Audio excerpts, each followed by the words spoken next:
Activate.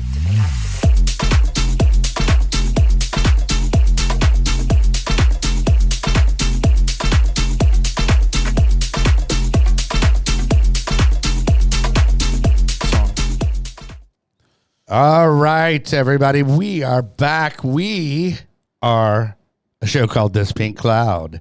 We're all about multiple pathways to recovery, mental health, all of that good stuff.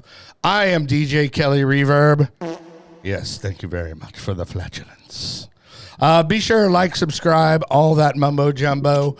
Sitting in with me today, as always, the crowd favorite, Chad Lamont. Woo! Oops, I meant to hit the gong. You farted on yourself, Yeah, dude. I mean, it wouldn't be the first time. But yeah, man. Hey, like and subscribe this stuff, man, so I can grow my leg back. Right. There we go.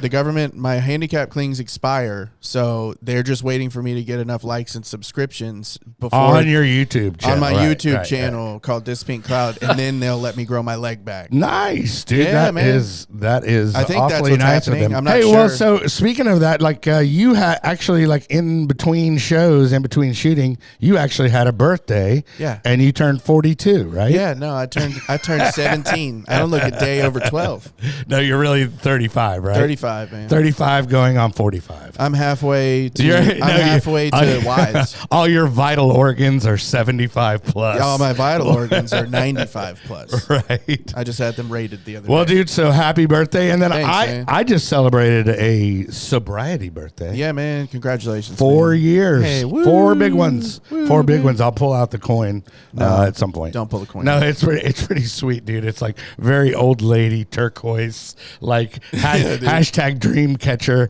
hashtag Santa Fe. It's good stuff. Yeah, dude. Hey, but anyway, so enough about us. I am very excited to have this gentleman on the show. I came across him on a show called Dope or Nope, which he is a host of, where they kind of they'll play like dance electronic music and then they'll rate it and usually either give it a bell or give it silence.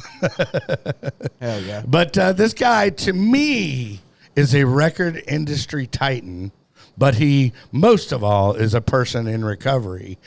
Ladies and gentlemen, let's give it up for Mr. George Hess. Woo. What's up, guys? How are you, man? No flatulence? What happened? No, man. No, you don't get the flatulence, man. No, you get we like you. okay. well, you get respect. Sorry. Happy birthday to you both, by the way. Oh, Thank thank you very man. much. I appreciate it. Well, and Yeah, you of course. also just celebrated, 12 years, right? Yeah, January 29th was 12 years for me. So pretty excited. Well, about Awesome, man. Congrats, dude. Congratulations. That is it. awesome. I get the whole coin thing, So- by the way. When I turned 10, I got that exact coin you're talking about. It was like turquoise. I think I actually got it somewhere. Old lady. Maybe right. in Austin. I don't know where I got it, but it was somewhere almost like what you were talking about. So, Right. but yeah, coin's a thing, man. Nice. Coin's a thing. You got in touch with your hashtag patchouli, hashtag Yeah, that's what it was. Hashtag Patchouli. hashtag, Oh, yeah. hashtag That's the word. Hashtag softball, hashtag Santa Fe Sure. side. Yeah. You got to do it like there's got to be one. When I got to 10, I was like, all right, good. I'll go back to plastic. I'm all right. Right.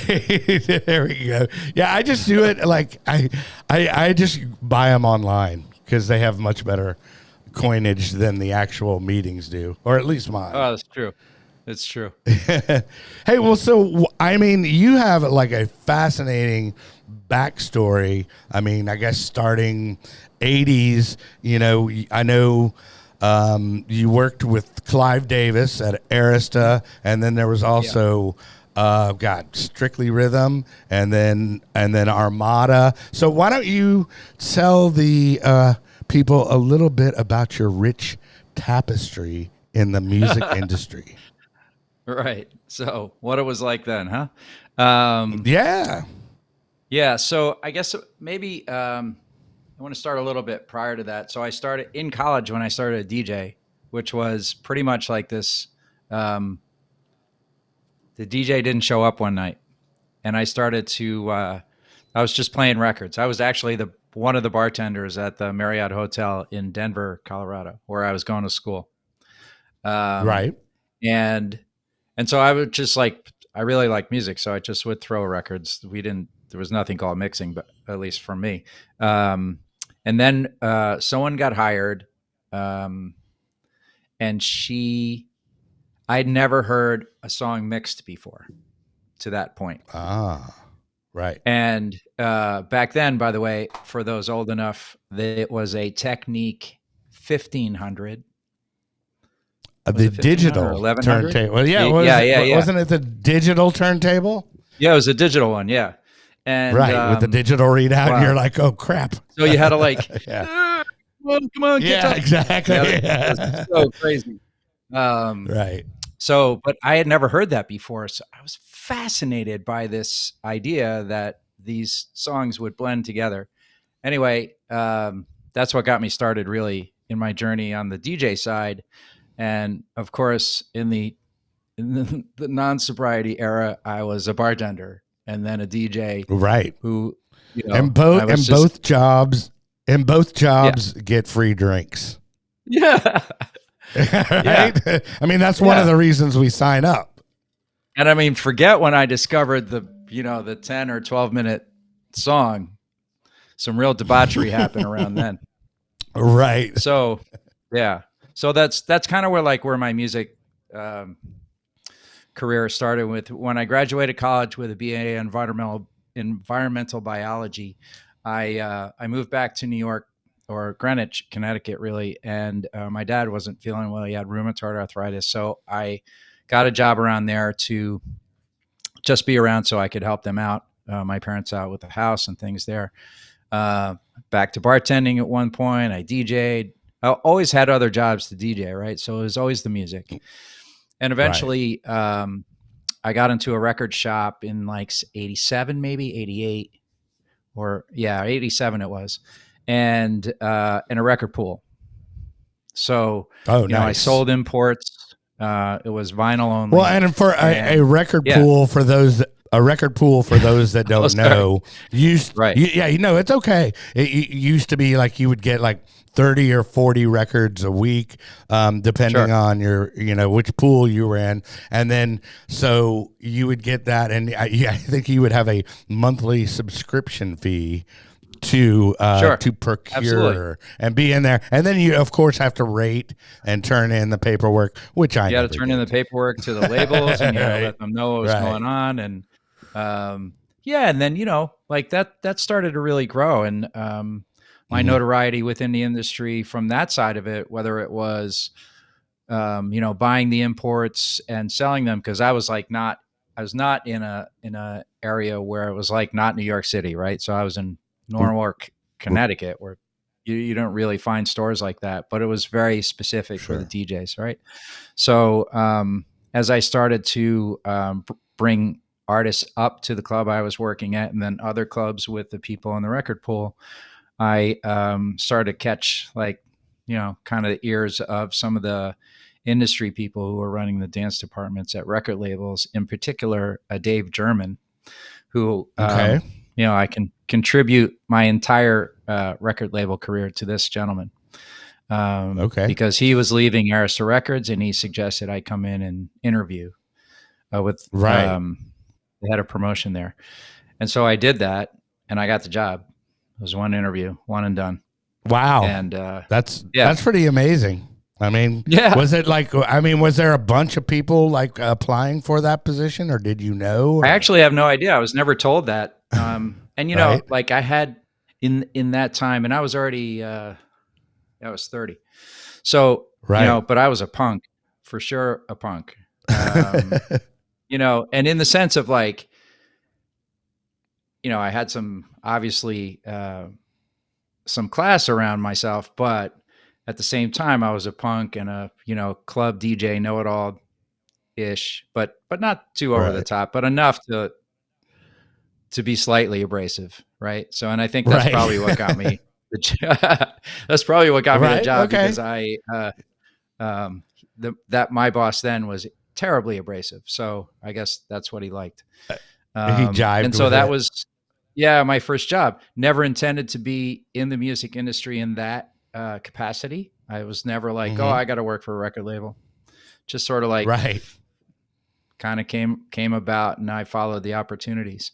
But at that time, I would say I was, drinking pretty good, trying out some other things, and now I'm in New York City, so things start to get going, and my job is to go out into clubs 3 nights a week, at least. Right. Yeah. So you're getting paid to party.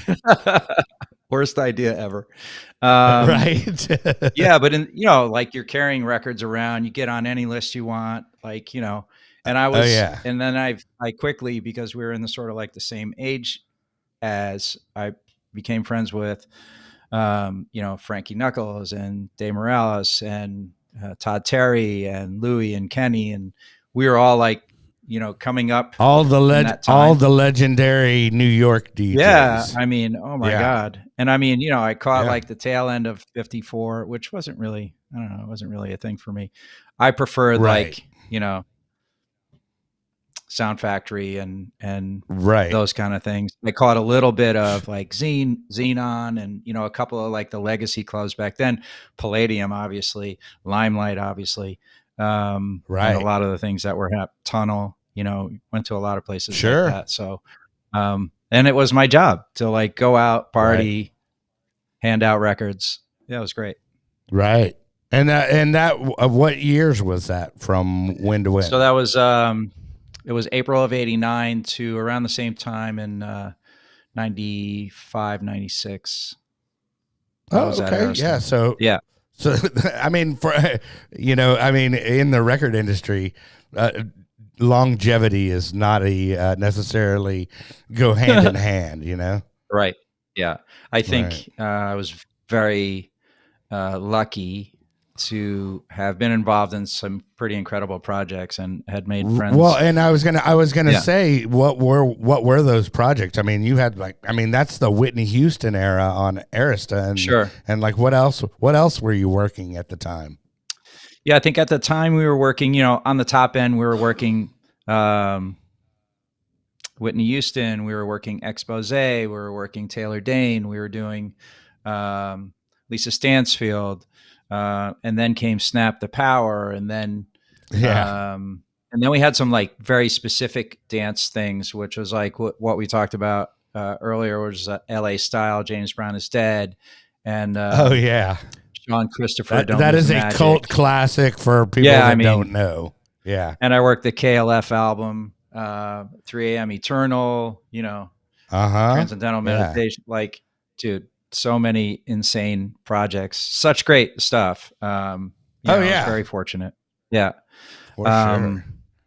But yeah, I mean, it was quite an era too. And it was also, there was like the dance era when I was there.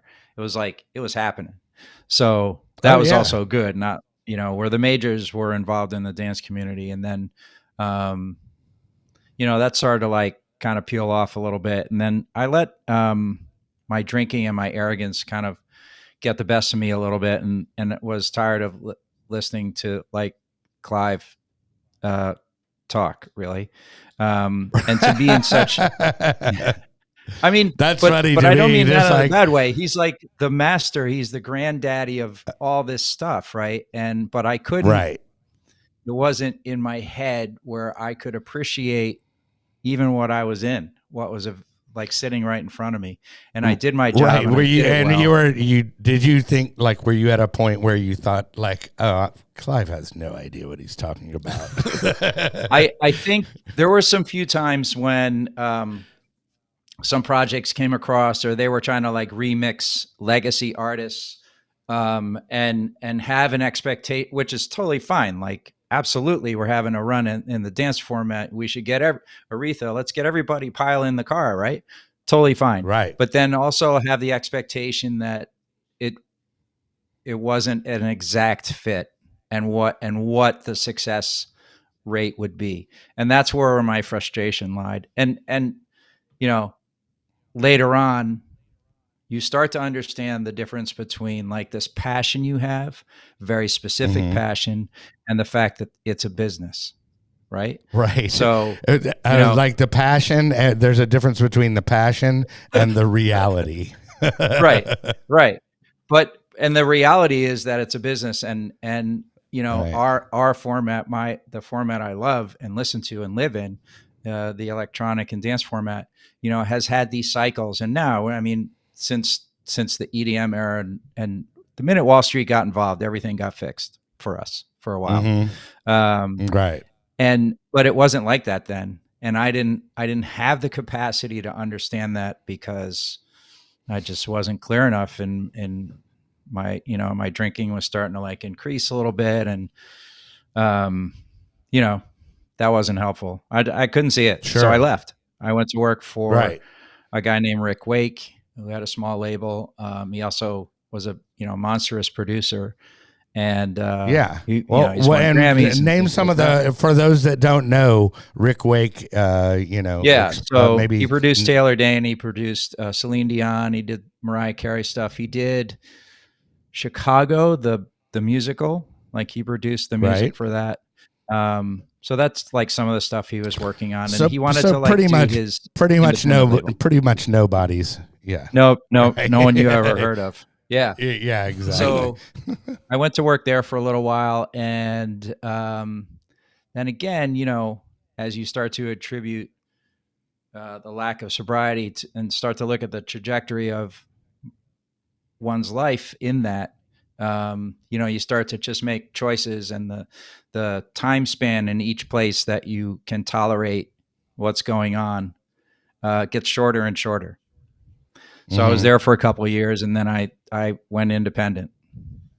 Okay. And then I really enjoyed that, because I got to work with a variety of people and major labels and indie labels, and a lot of my friends at the time still, like really great dance music. Because there I could pick the things that I worked, right? So I wasn't. It was different from being at a label, and that was right. You were like, fun.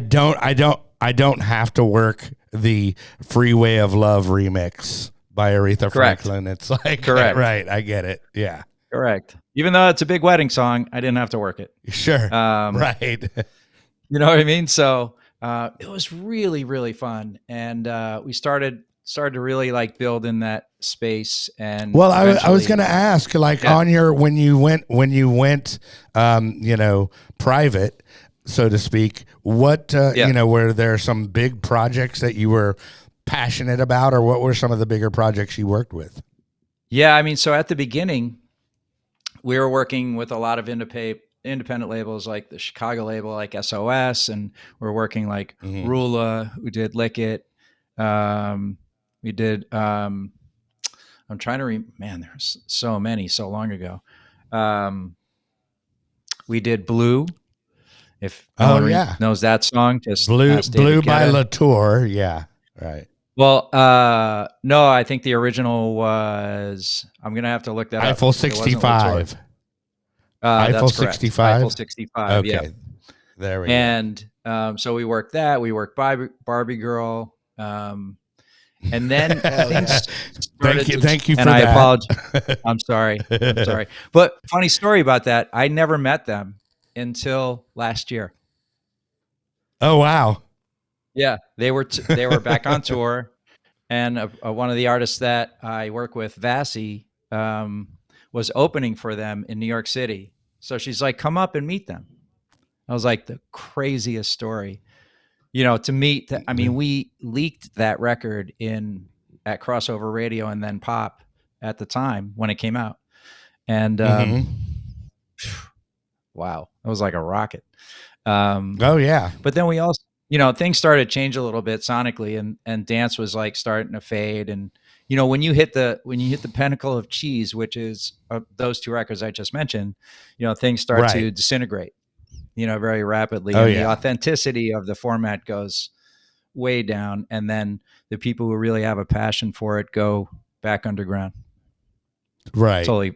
And that's been the cycle every time until a lot of money got pumped in. So Right. then we started to work. Interscope Records was just coming online then, and we started to work Eminem Records and 50 Cent Records, and I mean, I worked Ghetto Superstar and like a lot of these kind of projects, and they were, Hell yeah. still quite rhythmic, but massive. Well, massive songs. Interscope was huge like back then. Yeah, yeah, and Yeah. they until last year when they were when they folded inside of Capitol.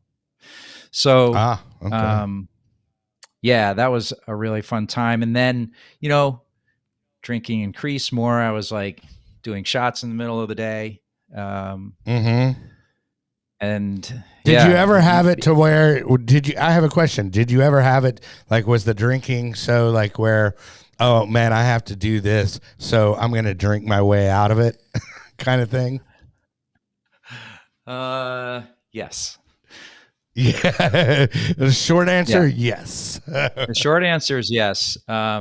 I wish I could remember the specific times, but I have a little bit of a problem remembering a good portion of the 90s. So right. I'd love to tell you what went on there. I really would. I did an interview one time with Tommy Sunshine. He was doing like a documentary. Love Tommy Sunshine. Yeah, right? Who does not? I met him in Atlanta when I was traveling, when I was touring. And he was working at Satellite Records in Atlanta. Oh my God. God, so that's how far. And he was, I mean, he didn't have the hair and the beard, but right, still just super nice guy. Speaking of a great sobriety story also. Yeah. So we were doing this interview and he's like, what was it like in the 90s at Winter Music Conference and this and that, going to I'm like, I don't remember. I mean, I literally I could tell you what happened at like between 6 and 9 o'clock PM. Not really anything after that. It gets a little fuzzy after that. Yeah. Well, I think you and I were probably staying there at we were there at the same time because that was when they had, it wasn't Miami Music Week, it was Winter Music Conference. And they would actually have panels and, Sure. When I saw that change, literally I saw it happening when I'm going to see Carl Cox at the Mansion, right? And then I walk outside, and here comes P. Diddy in his car, right. And I'm like, dude, our scene just went commercial. It's about to go. Yeah. Yeah. Yeah. It's really something. I mean that has changed so much, and it's tried a few times recently to come back. I think there was a good start last year. There was a thing called the EDMAs, which was something that Sean Hollywood Hamilton put together with Jared Overeem, and I was able to just like really help out with them, and we had like 2 days of incredible artists coming through and interviews and performances. We didn't get to the panels yet. We're having some discussions about what that could look like this year, but it was the first time. So Sean's been doing that for a couple of years, just trying to put it together. And it was at the Fountain Blue as well. And then this year we moved to a different hotel. Eden Rock. It was bigger. Eden Rock. You were at Eden Rock. Fun. Yeah. I was actually there because, I'm good friends with Mesa and Boss, good dudes. Oh, great. But then I had never met the Disco Fries face to face, so I wanted to do that. But then randomly I met Hugel, and then I'm like, okay, I get to see like Armand Van Buren go on, and then also by the way, there's Deadmau5. I'm like, it was like, with holy Cascade. crap, man. Yeah, it was crazy. Yeah. We had quite a thing. So hopefully, maybe we'll turn that around. We're trying to, you got to start somewhere, get the excitement going. And I think we were able to do that this past year. Get the radio interviews and then get the right artists there. I think that's going to be, yeah, because I liked it. It reminded me a little bit of old school winter music conference. You know, it was like, Yeah. oh, cool. These are like people, and it's not like everybody's DJing. Everybody's going to, you know, well, accept an award or, you know, Yeah. but it seemed, you know, more of, it reminded me of old school, like why you would actually go. Right. Absolutely.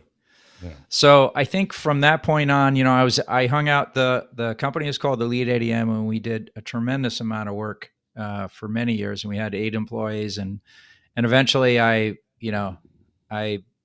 messed that up too and quit with Right. no plan, just like I gotta go. Right. Because Now at this point, had you had the funds to where you could say F you? nah. No, it was just like it was more of an ego thing. I had some for a little while, but it was like, you know, right. I just got a house. I had a 2-year-old at the time. So I was, you know, we were in a spot. It was, I guess, comfortable for a while, but not where you would not want to have a job. I didn't have those kind of funds. So Sure. yeah, I was, and that didn't end well. I really smashed that one. I burned the bridge all the way back on either side. Every piece of wood was burnt on that one. So it took me a minute to regain the trust of some of the labels I worked with, where they would, you know, and I really just wanted to work dance too. So fortunately, my wonderful friend Mark Finkelstein, who was the owner of Strictly Rhythm, you know, an iconic label who I became friends with pretty much when I started working at Arista. I had an intern for a little while, and then she became an assistant, and she was good friends with Gladys Pizarro, who was, you know, Mark's A&R person at the time, who's only A&R at the time. Right. And, well, and that's amazing because so Strictly Rhythm started probably early 90s? So right April around the same 89. time as like Nervous. Oh, 89. Well, okay, yeah. Yeah. And go ahead. And then I was going to say, I was going to say that there was like they were a volume label, but they had, you know, with that volume came some huge things like, you know, Josh Wink and Reel to Reel and all this crazy, like, you know, staples. And Free Alternate and all the Kenny Dope and, you know, Louis stuff, you know, Masters at Work things. And then Roger Sanchez was putting out, you know, under the S-Man. Funny story about that. So I used to go into the studios all the time with like David, and, you know, I had worked my way back to the single life of after some time being in New York. Right. And I used to, you know, I was kind of bored at night sometimes, so I would like go to the studios. So I was in the studio with Roger Sanchez one night, and he was playing me some stuff that was a little bit different from what he had done before. And we were talking about, should I, you know, do I use my same name for this stuff? Because it's really very different. And I was like, no, I think you should use the S-Man. Just like some random comment at 3 a.m. in the studio. And that became his, you know, his alias when I was doing like other releases. Yeah, it's pretty funny. Right. But yeah, so Mark Finkelstein was in a battle with Warner Brothers to get who had purchased part of Strictly Rhythm at the time, and he had won the lawsuit and got the label back and wanted to relaunch. And he had called me because we had always been friends, but we weren't able to work together because he actually had a radio person named Barry, who was his radio person for many years and also very good. So, you know, at that point there weren't any employees. So he's like, come on, man, let's do this. And so I worked with him for about 4 or 5 years, relaunching Strictly Rhythm and just really, you know, building my own properties back up. And, you know, it's interesting for me to look back at this and talk about it because, you know, at no time was I like sober or even trying. Right. So I would have these like bouts. And I think you and I talked about this earlier. It was like, I was sort of the drinker that would, I would start and then would get like going and going and going. And by the end of the month, I'd be at this spot where it was like, I would, maybe vanish for a couple days. You were I would consider what you were as the dial it back type, but then it seemed to be always the dial it back would always end up at the full throttle. Absolutely. And the dial it back parts got, shorter and shorter. Right. So they were yes, like, they do. Yeah, they were my, but I never understood that was a bottom. I didn't see that as a bottom. Yeah. Well, of course. I mean, you did. Yeah. I mean, when that's going on, I mean, it's just good times, and that's just part of it. Yeah. Well, what is it? Yeah. It's good times, and it's good times with problems, and then it's just problems, right? That's how. right. That's how we view it. It's fun. It's fun until it's not. Right. Exactly. Okay. So hey, I real did that quick, for a little while. real quick. I was gonna say we're gonna throw to commercial, and then I want to hear the rest of the story. But Chad, we have our good friend Max the Axe, who is the personal injury attorney. He will get you the maximum results for your personal injury needs. If you go to thispinklawyer.com, it will take you to his website, which is Lone Star Injury Attorney. Lone Star Injury Attorneys. Hey, and then also you have your mama put out a book about you. My mama put out a book. I love your mama. Sheila is great. And she put out a book, and then y'all are doing some speaking. So please play that clip. All right. Phone call as a parent that your son has been hit by a car and is being life flighted. 2 hours before we got the call, Chad had called me to tell me it was the best day of his life.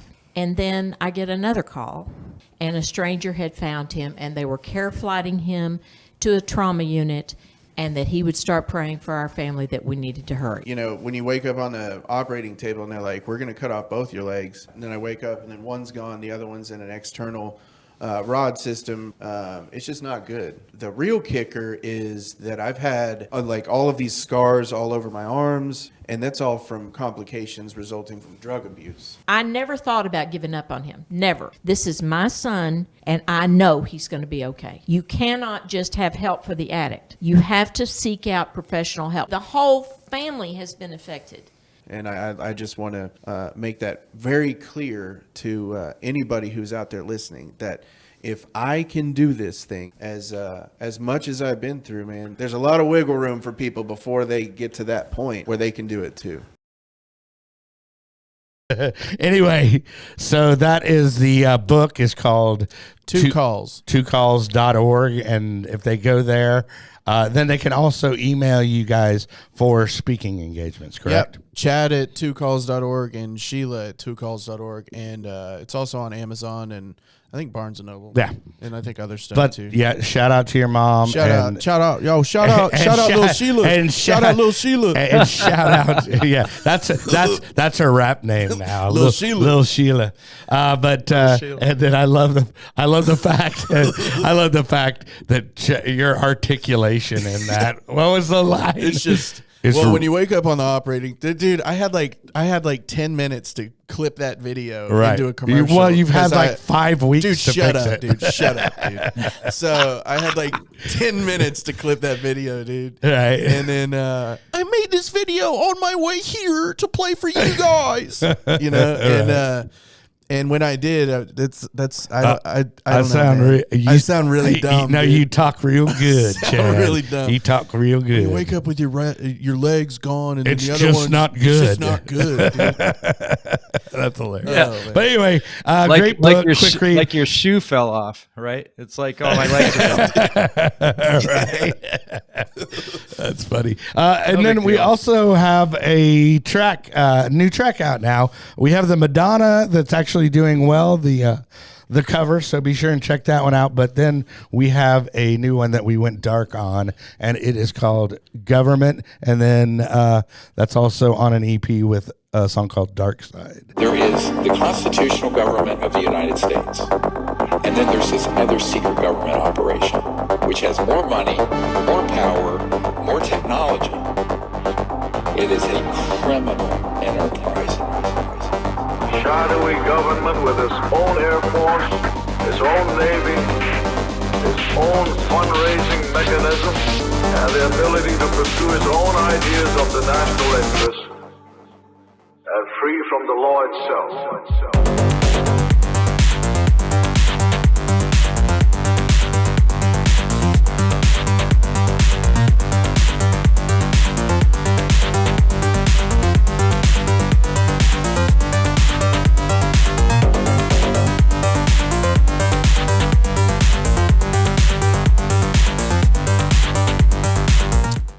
All right. Yeah, so that's out streaming now, so I'm excited about that one. And we're getting some good support on that and the Madonna. So be sure and follow us on Spotify, Apple Who'd have Music, thought? all Who'd have that. thought Ronald monkey Reagan sounds good through a vocoder, dude? stuff. Oh yeah, You know what I mean? And that is that basically sums up our political views. Yeah, dude. Watching too much conspiracy shit. Well, Stephen Greer does have a point. Stephen Greer's dope. Shout out Stephen Greer. Shout There out we little go. Stephen. Little Steven, what's Little up? Stephen. Everyone's got a rap. Yeah. Now, George, you didn't realize we're just going to turn this into an episode of Dope or Nope, and we're going to play 30 songs by Chad and I, and then we're going to discuss each one. Cool. Let's go. Yeah. He's like, cool. And then every time you say nope, we're just going to edit it, and you're going to be like, yep. It's a song called Yep or Yep. Oh, that's funny. But anyway, so I guess were we mid Strictly Rhythm days? Yeah, I think Strictly Part 2. But I think, I just want to fast forward a little bit because, Sure. as I continue to build and I started to work with Armada Music and, take on more clients. And you have to remember Armada Music. Go ahead and tell the people who is affiliated with Armada Music. Right. So Armada Music is owned and operated by a gentleman named Michael Piron, a guy named David Lewis. Michael's the CEO. David Lewis runs DLP Productions, and it's a agency with only like the most enormous list of people that they work with. And this guy, what's his name? Armin van Buren. Yeah. Yeah, that guy. Of course. Yeah, that guy. A wonderful, wonderful, wonderful human being. And I've had some really great experiences with them and just working incredible music together. And I have to say, like in and out of my periods of like disappearing and heavy drinking, like I must have been some kind of genius. And people are like, I never knew. I'm like, are you okay? How did you? I don't understand how people didn't. I mean, some people knew. I talked to some of the programmers now who I've known for 30 years. Well, I mean, the thing is we're very good at hiding it. I mean, people like to me still come up and go, "Oh, you had a problem with alcohol?" Like, yeah, what do you know about that? Ask my wife. Yeah. Ask everyone I knew. But yeah, it was interesting. My mom actually was the most shocked that she's like, I just didn't understand. You never seemed like you were in this place. I'm like, yeah, because I didn't come home when I was like that. So problem fixed. Sure. But like I once asked a programmer, after a couple of years sobriety, he's like, I'm so happy you are where you are because you need to be there. But he goes, I used to hate to tell you that I didn't add your record. I'm like, what did I say to you? He goes, yeah, it's not really worth repeating. I'm like, oh, good news. So, I mean, look, it started with a go and ended with a yourself. Yeah. Is it dope or fucking nope, dude? Yeah.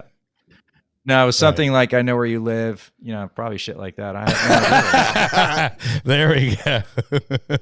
I've got people. I know Clive Davis. I used to know Clive Davis. So Right, I think yeah. in 2000 and the late 2011, I had really reached a bottom, like a bottom that I could understand was a bottom. And what was I it that moved made you come to that realization? the most, the hardest relationship I had been in.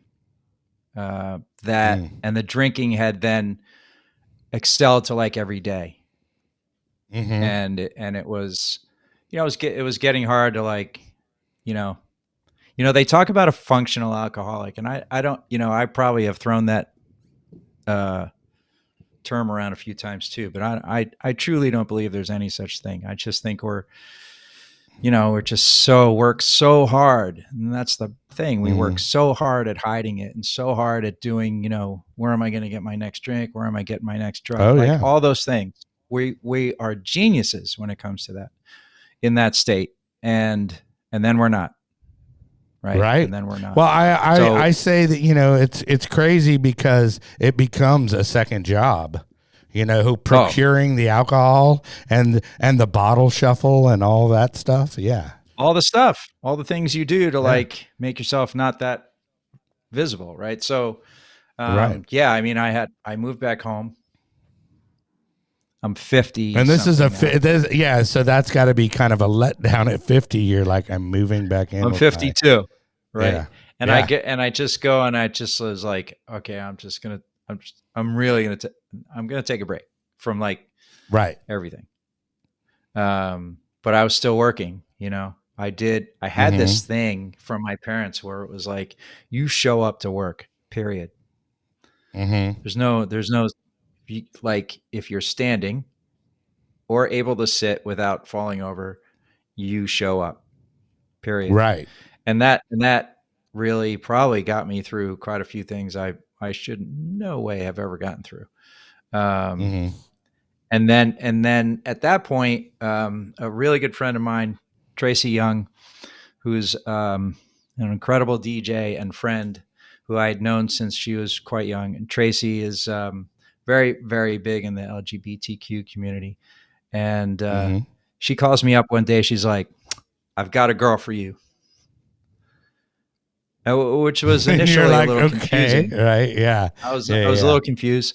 And then she was like, hey, she's really, really nice and blah, blah, blah. And she said the same thing to my now wife.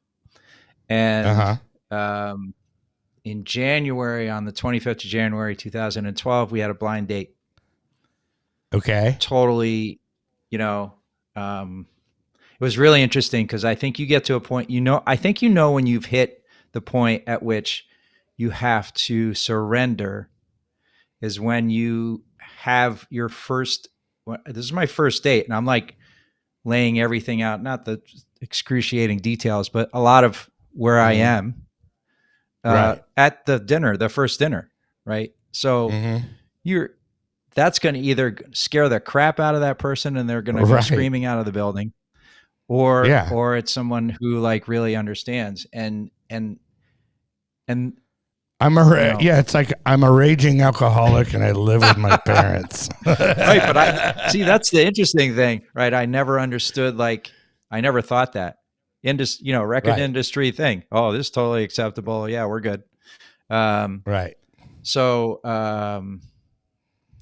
so I laid it all out. We were talking to each other, really, really honestly, where we had both been. She told me she was sober.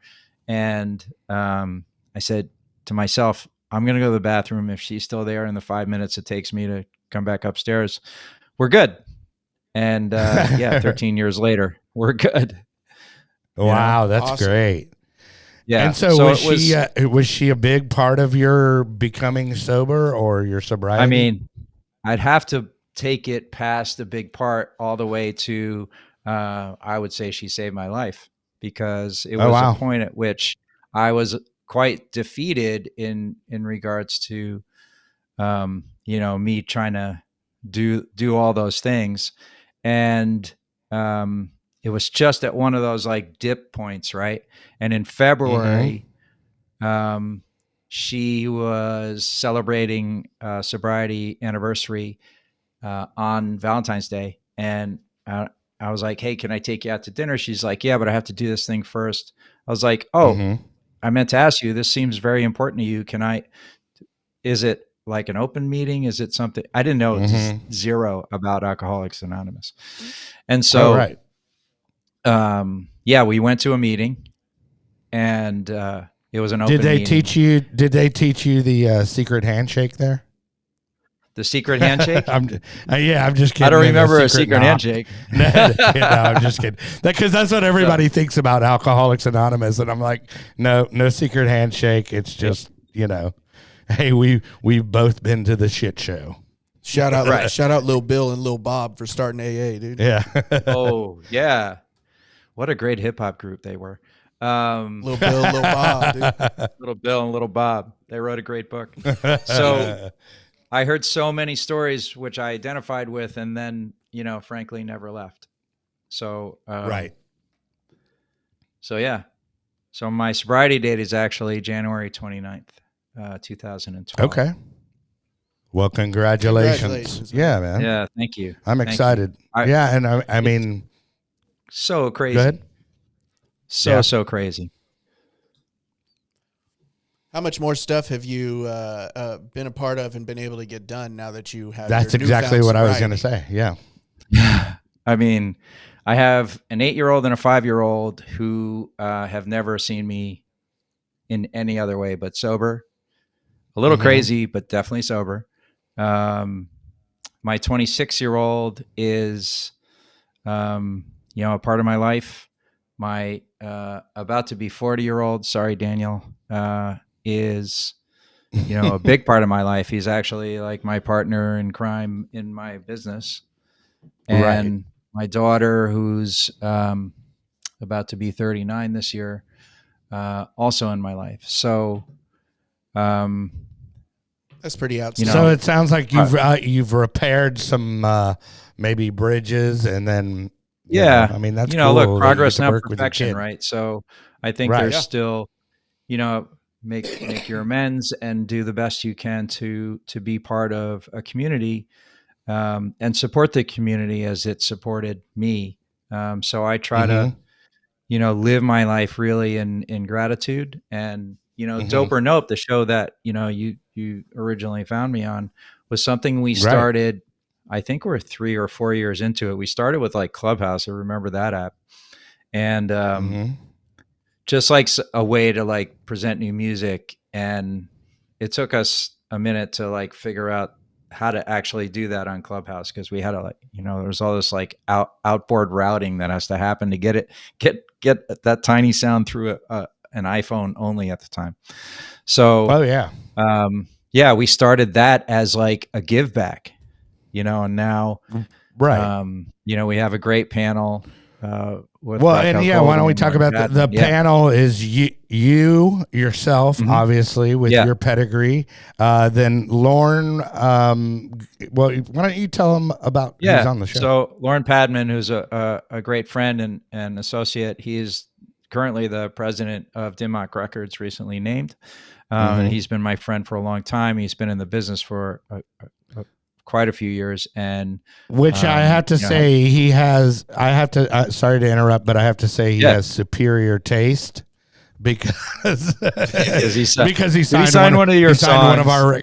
Yeah, he did. So we have that song coming out on Dimmock on the July 30th, actually. Oh, amazing! So amazing. It happened quick, dude. It's amazing. Yeah. I mean, look, and then the demos that come into that show still to this day, 4 years later, amaze me, because we don't listen to literally anything. I go down from the sheet from we start where we left off, and I keep on going. None of us on the panel, myself, Lauren, Nick Dietrich, who's one half of Disco Fries, and also Cohen's Liftoff Recordings, and Raquel Goldie, who's programs Live One, which is the Tesla radio platform, and she's on Pitbull's channel. She's been around quite a bit of time too in the EDM space. And John McDaniel, who programmed C89 in Seattle for I'm going to be nice, over 30 years. So Okay. Hey, nothing wrong with having longevity No. in the music biz. No, Yeah. absolutely not. And John has an Right. amazing set of years, and he joined us recently. Previously, Austin Kramer was with us, and he was with Spotify at the time, I think, when we were doing it. And then he works at some other companies now that don't allow him to freely talk about music in the public space. But he is always with us. He joins us from time to time. He does Unreleased which is on Tomorrowland Radio, and he curates some massive platforms. So yeah, it's been really, really a fun run. And for me, it's like there's probably a way to monetize it. I mean, I'm sure there is. But I don't know. We do this hour out of gratitude, a lot of it. Yeah. Just because all of us on the panel have been so lucky in this industry to still be here. And that would be probably me and John speaking on that part. And just like be what's the word I want to use? Relevant. Right. Yeah. And actually, no, I get it. And then you're also, I noticed you're also a vegan as well. Yeah. So I did. How did that come into? Yeah, I think so. I'm September will be 6 years. Doing vegan, okay. and I had given up like red meat for quite a bit of time before that, and dairy, and but I wasn't like really serious. It was really more on the health side, and I couldn't. So I do all the cooking in the house, so I'm okay when I source, like when we were eating meat before or fish, and living in New York, like I could source it out for what we cooked at home because I went to the shop. I know where it came from. There's all very specialty things. And, but in our industry, you're out for dinner a lot and you're running around in different cities and you can't always, make it the way you want to do it. So I couldn't do like it half the time, like eventually for health reasons, my family has a high cholesterol and high blood pressure, and I'm just trying to stay away from as many things as possible without taking medication. Sure. Not that I'm against it, but like if I can do something to avoid if you can do it, I'm going to do it. Right. So, so the vegan thing is really fun for me, because then it became like a thing, like, okay, what comfort food can I take and flip it upside down? And it's become a lot easier in the last couple of years because so many products are available now than when, God forbid, like the people who were vegan 20 years ago. Oh yeah. It was like, what, like, did you go out to your back lawn and just take a few bites? Like, I don't even like nothing was available. Here's a carrot with some alfalfa. Right. And have some rice. Yeah. And that's right. Exactly. And now, like, forget it. We have everything. Not maybe some. The Impossible Burger and all that stuff. It's like, and it's pretty amazing, actually. So it's a big part of like. Did you notice? Did you notice, as far as your wellness, did that play a big part in it? Did it like turn some numbers around and stuff like that? It did. Yeah. I think, first, the lack of alcohol was a big changed drastically. The triglycerides put themselves in check. Holy crap. The weight, the everything. And then, but along with that, like, goes the anxiety, most of it, goes all the things, all the debauchery, all the lack of sleep, and all those things as they start to come back into alignment with what your body actually needs, as opposed to what you're feeding it. Things changed quite a bit. It was my weight. It was like everything, man. It was just like, it was a big deal. And then you add this next layer on it. I think at the beginning it was only because I train kind of every day. So I had to figure out like the protein thing initially, without like having to have a shake, 5 shakes a day. So eventually Sure. I was able to understand how to eat as a vegan to get the same macros that I was getting beforehand. Right. I got you. As a cheeseburgerist. Right. Exactly. Well, I just want to, I want to say thanks for coming on, and definitely, I'll contact you after the show and let you know when everything's airing. But we always like to give the guest an opportunity to shout out whoever, is key and important in their life. Yeah, there's so many people. I think first and foremost, my family. Because they were, yeah. Thank you. They've been so supportive and allowing me to grow into the person I am today. And it's a daily practice. So that's never. I'll always be an alcoholic. So it doesn't. I'm just in remission.